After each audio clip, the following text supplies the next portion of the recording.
ఈ కాంగ్రెస్ ప్రభుత్వం మహిళల్ని కోటీశ్వరరాలు చేస్తాం అనుకుంటూ నిజంగానే చేశారు, మామూలుగా చేయాల. ఈరోజు తెలంగాణ రాష్ట్ర మహిళలు ఉచిత బస్సుని ఆదా చేసుకొని 6,680 కోట్ల రూపాయలు వారి పర్సనల్ అకౌంట్లో జమ చేయబడింది ఈ యొక్క కాంగ్రెస్ సర్కార్. ఆర్టీసీ మొత్తం నష్టాల్లో కూరుకుపోయి ఉంటే ఆ ఆర్టీసీని బాగు చేసే విధానము ఆలోచించని ఈ కాంగ్రెస్ ప్రభుత్వము ఆర్టీసీ పూర్తి స్థాయిలో అప్పుల కుప్పలోకి నెట్టేసింది, ఒక బావిల గుంతలో దోషేసింది. ఫ్రీ బస్సు పథకం అనేది రాష్ట్రానికే పెద్ద బొక్క, ఆర్థిక వ్యవస్థను కొల్లగొట్టే బొక్క. ఎవరైనా బస్సుల ద్వారా రాష్ట్ర ఆదాయాన్ని పెంచే ప్రయత్నాలు చేస్తారు, ఆర్టీసీలను బయటకు లాగి ఆర్టీసీ వ్యవస్థను బాగుపరిచే ప్రయత్నం చేస్తారు. కానీ కాంగ్రెస్ ప్రభుత్వం మాత్రము ఆర్టీసీ ఫ్రీ బస్సుల పేరుతోటి కోట్ల రూపాయలు అప్పులకు బాకీ అయింది. అయితే ఈ బాకీని ఏమంటున్నాడు, మహిళలు సంతోషించాలి, ఈరోజు సాయంత్రం 6 గంటలకు అందరూ కేక్ కటింగ్ చేసుకోవాలి, మీరు కోట్ల రూపాయల్లో ఉచిత ప్రయాణాలు చేశారు కాబట్టి మీ అందరికీ సత్కార్యం ఇచ్చుకుంటూ అందరూ మీరు కేక్ కటింగ్ చేసే ప్రోగ్రాంలు పెట్టుకోవాలని వెంకటరెడ్డి కోమటిరెడ్డి గారు, రవాణా శాఖ మంత్రి పొన్నం ప్రభాకర్ గారు మాట్లాడుతూ ఒక ప్రెస్ మీట్ రిలీజ్ అవ్వడం జరిగింది. ముచ్చట్ని చూసుకుంటే ఉచిత బస్సు పథకంతోనే ఆర్టీసీకి లాభాలు.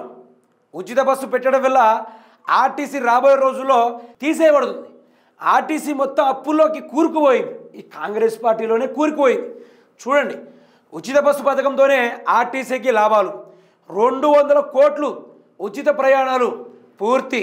వినండి, 200 కోట్లు ఉచిత ప్రయాణాలు పూర్తి. రూపాయలు 6,680 కోట్లు మహిళలకు ఆదా. అంటే అంత బొక్క అన్నట్టు రాష్ట్ర ప్రభుత్వానికి, ఆర్టీసీ వ్యవస్థకు రాష్ట్ర ప్రభుత్వానికి ఇంత బొక్క, ఇంత పెద్ద అప్పు. దీన్ని ఏమంటాడు, 6,680 కోట్లు మహిళలకు ఆదా చేసినాం. ఈరోజు ఫ్రీ బస్సు వల్ల మహిళలు సంపాదించుకున్నది 6,680 కోట్ల రూపాయలు ఒక్కొక్క ఇంటి చొప్పున. భలే అంటారు వీళ్ళు. ఎలక్ట్రిక్ బస్సుల దిశగా ఆర్టీసీ పురోగతి. 2,400 కొత్త బస్సులు కొనుగోలు. Deputy CM Bhatti. ఆర్టీసీ ఇప్పుడిప్పుడే కోలుకుంటుంది మంత్రి పొన్నం ప్రభాకర్. ఎప్పుడిప్పుడో కోలుకుంటుంది అన్న విషయము అది బీఆర్ఎస్ ప్రభుత్వంలో వర్తిస్తుంది, కాంగ్రెస్ ప్రభుత్వంలో కాదు. కాంగ్రెస్ ప్రభుత్వంలో ఇప్పుడిప్పుడే గోతులో కూరుకోపోతుంది. ఏందది?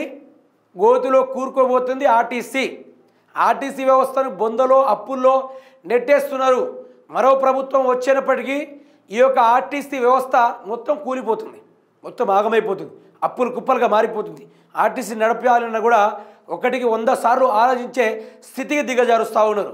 6,680 కోట్లు మహిళలకు లాభం చేశామని చెప్పుడు కాదు, 6,680 కోట్ల రూపాయలు తెలంగాణ రాష్ట్రానికి ఈ యొక్క ఆర్టీసీ వ్యవస్థకు మొత్తం అప్పుల కుప్పలుగా మిగిల్చిందని చెప్పడం చాదన కాకుండా ఇప్పుడిప్పుడే ఆర్టీసీ వ్యవస్థ పచ్చగా చిగురించుకుంటూ వస్తుంది అనుకుంటూ చెప్తా ఉన్నాడు.